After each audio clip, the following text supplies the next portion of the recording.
ይህ ቅድም ደግሞ አዲስ ቴክኖሎጂ በኢትዮጵያ ብዙም የሚታወቅ አይመስለኝም። እንግዲህ አንድ ጋዜጠኛ አንድ ጊዜ ብቻ ጅማ ዩኒቨርሲቲ በዚህ ነው የሚመገበው የሚል ፕሮግራም ሰጥቶኝ ነበረ እንጂ የታወቀ ነገር አይደለም። ነጮችም ያው ከኛ በመስራት ነው የሚለዩ፣ እኛም ከሰራን እንደ ነጮቹ እንሰራለን የሚል ውስጥ ገብቼ ነበረ እና ሰርቼ አሁን እዚህ ላይ ደርሻለሁ። ሰላም ቤተሰቦች እና ተመልካቾች፣ በዚህ ቪዲዮ ማቀርብላችሁ ሀሳብ እጅግ በጣም አስተማሪና የተለየ ሀሳብ ነው። አንድ ጠንካራ አርሶ አደርን ለመጎብኘት እየሄድኩ ነው። እሳቸው የሰሩት ስራ በአንድ ውስን ቦታ ላይ የዶሮ እርባታና የአሳ እርባታን አንድ ላይ ለማከናወን በርካታ ስራዎችን እየሰሩ ይገኛሉ። ከእርሳቸው የምንማረው ብዙ ትምህርቶች ስላሉ ነው እንግዲህ ዛሬ ወደ እርሳቸው የስራ ቦታ እየሄድኩ ያለሁት። እንደምን አደርክ ጋይ ተፈራ? የሚሰራውን ስራ ደግሞ ያስጎበኘናል ዛሬ። በጣም ድንቅ እኔም የገረመኝ ስራ ነው። እኔ አይቼም አላቅም፣ እኛ ሀገር ላይ ለመጀመሪያ ጊዜ ነው ያየሁት። እሱ እየሰራ ያለው ስራ በጣም አስተማሪ፣ አስገራሚና ብዙ ሰዎች ቢሰሩት ውጤታማ የሚያደርግ አይነት ስራ ነው። እስቲ ሙሉውን ነገር ከእሱ አንደበት ብንሰማ ደስ ይለኛል። አመሰግናለሁ አቶ ቸርነት። እግዚአብሔር ይመስገን። ሰላም ናችሁ? የስራ ሂደቱ ደስ ይላል። እንግዲህ ያው ሰው አንድ ነገር ሰራለሁ ብሎ ካቀደ የማይሰራ ነገር የለምና ይህ ቅድም ደግሞ አዲስ ቴክኖሎጂ በኢትዮጵያ ብዙም የሚታወቅ አይመስለኝም። እንግዲህ አንድ ጋዜጠኛ አንድ ጊዜ ብቻ ጅማ ዩኒቨርሲቲ በዚህ ነው የሚመገበው የሚል ፕሮግራም ሰጥቶኝ ነበረ እንጂ የታወቀ ነገር አይደለም። እንግዲህ እኔም የተለያየ ቻናል ላይ ዩቲዩብ ላይ አይቼ እንግዲህ ነጮችም ያው ከኛ በመስራት ነው የሚለዩ፣ እኛም ከሰራን እንደ ነጮቹ እንሰራለን የሚል ውስጥ ገብቼ ነበረ እና ሰርቼ አሁን እዚህ ላይ ደርሻለሁ። ያው የሚያስፈልገው ማቴሪያሎቹ ካገኘን የመስራት እድሉ ሰፊ ነው። አሁን የምትሰራው ስራ ምንድን ነው? ምን ለመስራት ነው ያሰብከው? እዚህ ከላዩ ላይ ዶሮ ነው የሚሆነው። ኦኬ፣ የዶሮ ቤት ነው ከላይ ያለው? ከላይ ዶሮ ቤት ነው የሚሆነው። እንደዚህ ይሄ እንደተጀመረው ይሄ ርብራቡ አለ። ይሄ ርብራቡ ወደዛ ይገጥማል፣ በዛም እንደዛ ይገጥማል። ከዛ በመሃላቸው ቀዳዳ ክፍት አለ። ከስር የአሳ ችግኞች ይገቡበታል። በቅርብ ኦኬ፣ ከስር አሳ ከላይ ዶሮ። ከዛ የአሳ ችግኞች ሲገቡ ቀጥታ ምንም ንክኪ ሳይኖረው የዶሮ ኮሱ ቀጥታ ለአሳ ይወርዳል። አሳ ደግሞ የዶሮን ኮስ ይጠቀማል ማለት ሌላ ወጪ አያስፈልገንም። እንደ ምግብ እሱ አሳውን ኮሱን ይጠቀማል። ከዛ አሳው እንግዲህ ያው ወቅቱ በሚፈቅደው ሲደርስ እሱ ወጥቶ ይሸጣል። ከላይ ደግሞ ዶሮ እንደ ቀዝቃዛ አየርም ያገኛሉ። በጣም ደስ የሚል ስራ ነው። ስለዚህ አሁን ይሄ ታች የምናየው ውሃው ማለት ነው ርብራብ ይሸፈናል ማለት ነው? ይሸፍናል። የተወሰነ ክፍተት ይኖረዋል። በቃ ቀዳዳ ይኖረዋል ትንሽ እንጂ ሙሉ በሙሉ ትሸፍናላችሁ? ይሸፈናል። ይሄ ይሸፈናል፣ እሱም እንደዛ ይሸፈናል። ከዛ ክፍተቱ ውስጥ ኩሳቸው የሚወርቅበት እድል ይኖረዋል። ይወርዳል። ተጠርጎም ሲገባ ምግብ ይሆናል። ምግብ ይሆናል። ለአሳ ይወርዳል። አሳው ከወረደ በኋላ አሳው ይጠቀማሉ። ይህ ውሃ ደግሞ ከ15 ቀን በኋላ ይቀየራል። ኦኬ፣ ዶሮ ሌላ ሽታ ለአሳው እንዳያመጣ በየ15ቱ ውሃ ይቀየራል። ውሃ ይቀየራል። ከዛ እስከ መሃሉ ድረስ ከመሃሉ ከፍ ብሎ ውሃ ይሞላል።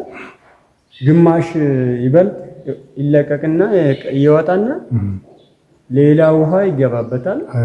የዛውም መኖም እንደዛ ይቀየርለታል ማለት ነው። ለዶሮ በየቀኑ የሚወርደው ወዳው 4 ወርና 3 ወር ባልሞላ አሳው ለሽያጭ ይደርሳል፣ ለገበያ ለሽያጭ ይደርሳል።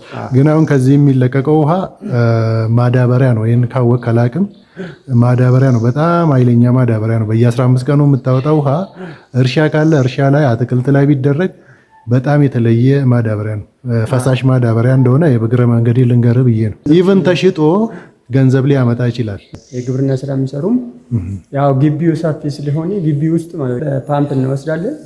እዛ ያንን አታክልት አጠጣዋለሁ። እሱ ያው አንድ ጥቅም እንደሆነ ያው እኔም አውቃለሁ። እሱን ማለት ፈልጌ በጣም አሪፍ ነው። ይሄ ተመጋጋቢ ነው ማለት ነው። ይሄ ነገር ከዚህ ጋር ውሃው እዛ ጋር ማዳበሪያ አትክልት ይሰራልናል። አትክልቱም መልሶ አሳዎቹ እኮ ይበሉታል።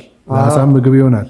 አሳም ይመገባሉ። ዶሮቹም እንትን የተለያየ ሰፋፊ ቅጠሎችን ይጠቀማሉ።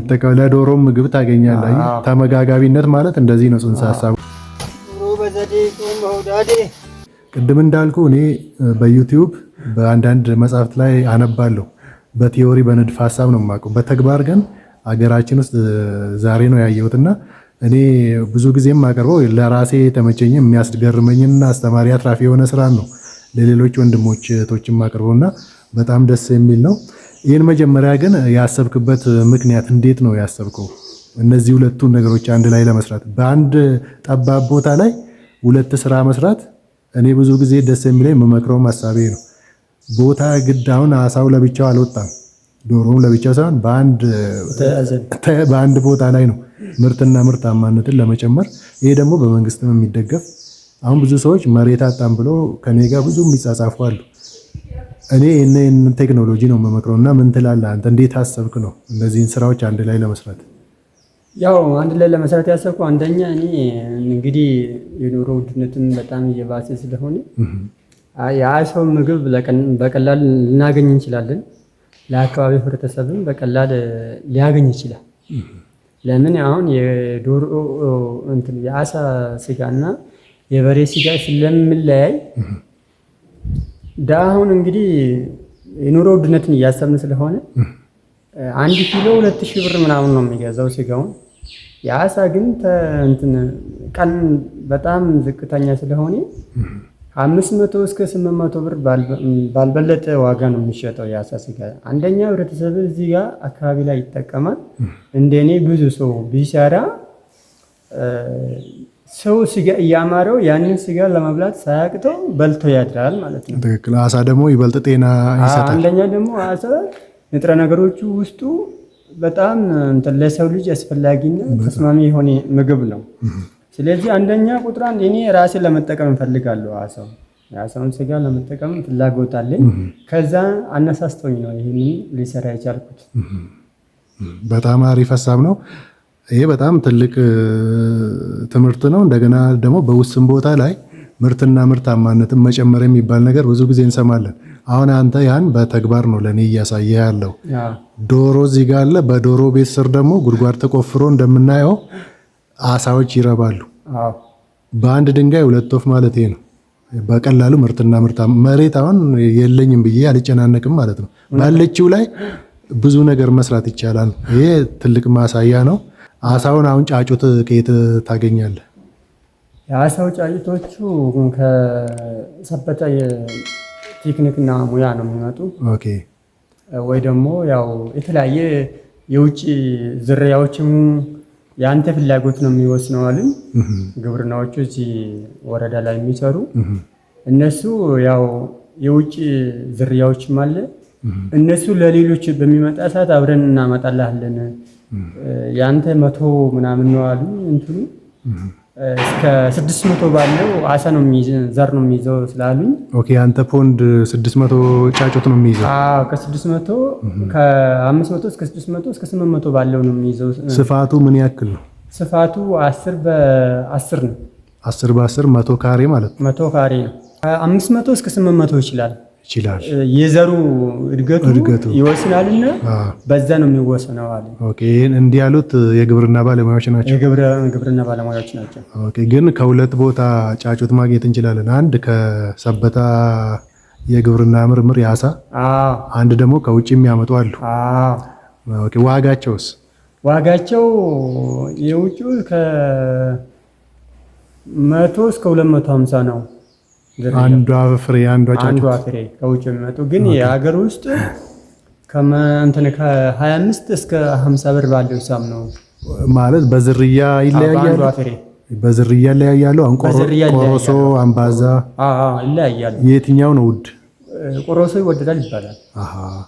እሱ ያው እንግዲህ የዚህ ዘርፍ ስራ ባለሙያ የሆኑት ሰዎች ሲያማክሩን ቆሮሶ ትንሽ ዋጋው ይጨምራል፣ ካለቱ ለየት ያደርጋል ምን ያስረዱኝ።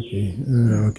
ስለዚህ ያው እኔም እንግዲህ ይሄኛውን ሽያጩን አላውቅም እንጂ ክፍለ ሀገር አንዳንድ ቦታ ስንሄድ ያው እንግዲህ ትልቅ አሳ አለ። አንድ ሰው ማንሳት የሚችለው አለ። ትክክል። እሱ ግን ያው ትንሽ እዚህ ይሆናል አይሆንም የምለው እሱ በጥናት ያው ይሄኛውን ካየን በኋላ እሱንም የማምጣት እድል አለኝ። ዝርያው ስላለ እኛ ጋር እንትን ክፍለ ሀገር ቤተሰቦቼ ጋር ሲሄድ በቃ ከዛ እንዲያውም አንድ አማራጭ ነው እሱ። ከዛ እንትን እሱን እንትን ልናመጣ እንችላለን። አሁንም እየሰሩ ነው። ገጠር አለ ማለት ነው። ዘሩ ማንም ሰው ሄዶ መግዛት ይችላል ይችላል። ከዛ ወረባ አለ፣ ወረባው ይለቃል። ስንት ብር ናት አሁን አንዷ? እሷ ደግሞ እሱ አንዱ ጫጩቶቹ የሱ ያው እንግዲህ በወንዝ ገብተህ ብቻ እንትን በመረብ ማንሳት ነው እንጂ ሽያጭ የለም እሱ። ኦኬ ኤኒዌይስ ለዛ የሚከፈል ነገር ሊኖር ይችላል። ያው መረብ ያለው ሰዓት ለነሱ የተወሰነ ሻይ ማለት አይቀርም። ስለዚህ ከዛም ማግኘት የሚሸጥ ነገር አይደለም። ከዛም ማግኘት ይቻላል። ኦኬ በጣም አሪፍ ነው። ለማንኛውም ይሄ ብዙ አሳ ይዛል። ስንት ወር ነው የሚቆዩት ያሉት? አሳው እንግዲህ ያው ምግቡ ከተመቸው በአራተኛ ወር ሽያጭ ይደርሳል፣ ገበያ ይቀርባል። ገበያስ እንዴት ነው አጥንታችኋል? ገበያም ተፈላጊ ነው በጣም። ቅድም እንዳልኩ የት ነው ያለ ነው? ምናልባት ቦታው እግረ መንገዴ ልንገራቸው ለተመልካቾች። ለገጣፎ ለገዳዲ 25 ኪሎ ሜትር ማለት ነው። ያው ከተማ ስር ነው። አረ ቅርብ እንትን መንገድም ሰፊ ነው። መንገድ አለ፣ ማብራት አለ፣ ውሃ አለ። ያው የተመቻቸ ነገር ነው። የተመቻቸ ነው ቦታው። ስለዚህ በቀላሉ አሳውን ብናመርት ገበያ አንቸገርም ነው። ምርቱም እኮ ገና ብዙም የለም ኢትዮጵያ ውስጥ። በጣም የሚገርም ስራ ነው ይሰራል። አንደኛው ጋዜጠኛ የሚገርም ስራ ነው ይሰራ። ግን ያው ዛሬ ላይ ብዙ ወጪ ሊጠይቅህ ይችላል። ነገ ላይ ግን በጣም ትርፋማ ትሆናለህ። የጅማ ዩኒቨርሲቲ ቀለብን በዚህ ነበረ የሚያስተዳድሩ ብሎኝ ነበር። አንደኛ ትክክል ነው። አሁን ለምን መሰለህ ጋር የተፈራ ይሄ ነገር አሁን እዚህ ሰፈር ማት ሼድ አለ ግን አሳ የሚሰራ አንድም ሼድ የለም። ይሄ ራሱ እኮ አንተ ብዙ ጥያቄ እንደሚመጣብህ እርግጠኛ ነኝ። አቅርብልን የሚል ማለት ነው። ስለዚህ ይሄ ነገር በጣም ከገበያ አንጻር ብዙም ችግር የለውም ብዬ ነው የምወስደው። ጫጩቶቹንም በተለያየ አቅጣጫ ከገጠርም ዝም ብለን ሄደን ማግኘት እንችላለን። ከአካባቢ ገበያ ከመንግስትም ከውጭም ከሚያመጡት ከሶስት ቦታ ማግኘት እንችላለን ማለት ነው። ምግባቸው ላይ እስቲ ብታወራኝ፣ ምንድን ነው ምግባቸው የሚበሉት? ቀጣይ የተማርከው ያው ምግባቸው የዶሮ ቤት ከላይ ይሆናል። ኦኬ የአሳው ከስር ይሆናል። ቀጥታ እዚህ የተረበረበው እንጨት ላይ ሽቦ ይወጠራል። የወንፊ ሽቦ ይወጠራል። ሽቦ ላይ ዶሮች ይለቀቃሉ። ዶሮች እዚህ ላይ ሲተፈተፉ ወይ ደግሞ እንትን ክንክናቸውን እዚህ ሲያራግፉ በዚህ ኩሳቸውን ይጥላሉ። ኩሳቸው ቀጥታ ለአሳ ይወርዳል። አሳ ያንን ኩስ ይጠቀማል። ትኩስ ነው የሚያገኘው። ትክክል። አሁን አንድ ላይ ባይሆን ኖሮ ማለት ነው የዶሮ ኩሱን ከሌላ ታመጣለህ በሸክም። ያ ራሱ ሌላ ወጪ ነው የምታወጣው። በጣም የሚገርም። ስለዚህ ይሄ ምንድነው እንትኑ ኩሱ ዶሮ በላይ መሆኑ አንደኛ ያልቀዘቀዘ ነገር ነው የሚያገኘው። አሳዎች ፍሬሽ የሆነ ነገር ነው የሚያገኘው። ከዛ አሳው ያንን ከተጠቀመ በግማሹ ያው በኋላ ላይ እናያለን። ግማሹ ፖንዱ ውጭ ነው ያለው። ለምንድን ነው ግዴታ አሳ በቀዝቃዛ ብቻ አይደለም እንትን ማደግ የሚችለው። ፀሐይ ብርሃን በጣም ፀሐይ ሙቀት ይፈልጋል። ሲፈልገው ይሄ ጥላ ስለሆነ ወደ ጥላው ይመጣል። ፀሐይ ሲፈልገው ወደ ፀሐይ ይወጣል። ግማሹ ውጭ ነው እንትን 50% ወደ ውጭ ስለሆነ ለዛ ነው እንደዛ ታስቦ ነው የተሰራ። እኔም ያየሁት በዚህ አይነት አንግል ስለሆነ ያው እንግዲህ መስራት ሰው ልጅ የሰራው መስራት አቅተንም እኛም ብንሰራ እንደማንኛውም ሰው እንቀየራለን የሚል ዓላማ ነበር። ይሄ አስተሳሰብ በጣም ይሰራል። ኦኬ። እና ይሄን ከዛ አንፃር ነው ይሄን ልሰራ ይቻላል። ኦኬ። ምግባቸው ሌላው ከኩሱ ውጪ ምንድን ነው ከፋብሪካ የሚገዛላቸው? ምንም ከፋብሪካ የሚገዛ ነገር የለም። ቁጥር አንድ በቃ የዶሮ ኩስ ነው በቃ። የለም ከሌላው የሚገዛ የለም በቃ ማለት ቁጥር ቢኖረውም ይሄን ያህል እንትን ውጤት አይሰጠውም። ኦኬ። ጥራጥሬም ሊበሉ ይችላሉ። የተለያየ ቅጠሎችም ሰፋፊ ቅጠሎችም ሊያገኙ ይችላሉ። ከዚህ የሚወጣው ውሃ አለ። የጓሮ አትክልት አምርታ ከዛ አንዳንድ ነገር የሚጠላቸው ይኖራል እንጂ ቁጥር አንድ የሚያዘው የዶሮ ኩስ ነው። በቃ ባለፈው መጀመሪያ ስትሰራ እንዲያውም አንድ ቪዲዮም ሰርቼ ነበር መጥቼ ስትቆፍሩ አሸዋ ራሱ ምግባቸው ነው አልከኝ ያኔ። አሸዋና አለት ድንጋይ የሚባሉ አለት ድንጋይ አለ። ባህ ድንጋይ ነው ነጭ ድንጋይ ሳይሆን አለት ሆኖ ትልልቅ ድንጋይ ሆኖ አለ። እዚህ ማየት እንችላለን በኋላ አለ። ያው እዚህ አሁን ቪዲዮ ላይ ልናገኝ እንችላለን እንጂ ወንዝ አለ፣ ታች ወንዝ። አዎ ከወንዝ የተወሰነ 10ም 5ም ፍሬ እናመጣለን። ምን አይነት ድንጋይ ነው እሱ? ይፈረፈራል? የሚፈረፈር አይደለም። በተፈጥሮ አሳ ይልሳል። ማላውክ እንትን አይልም። እንትን የሚቀርፍለት ነገር የለም። መላስ ነው።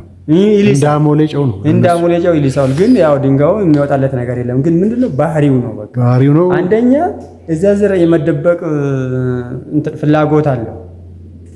እዛ ሲያርፍም ትንሽ እዛ ስር ድንጋዩ ስር ሄዶ ለተወሰነ ደቂቃ ምቾት ይሰጠዋል። በቃ እኛ ጥላ እንደምንፈልገው እሱም ደግሞ ያን ድንጋይ ይፈልጋል እንጂ የተለያየ ደግሞ አሸዋዎች አሉ።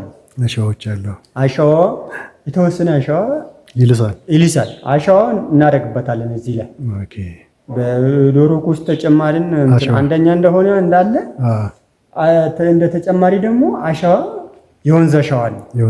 ከዛ እሱም በተወሰነ መኪና አምጥተን እንዳፋለታለን።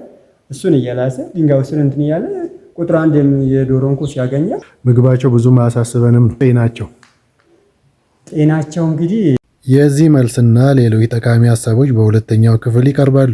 እንደተለመደው ሰብስክራይብ፣ ላይክ እና ሼር ማድረግ አይርሱ። ቸርነት ዘለቀ ነኝ፣ የወተት ልማት ሚዲያ ተጽዕኖ ፈጣሪ፣ ዴሪ ፋርም ሚዲያ ኢንፍሉዌንሰር። አመሰግናለሁ።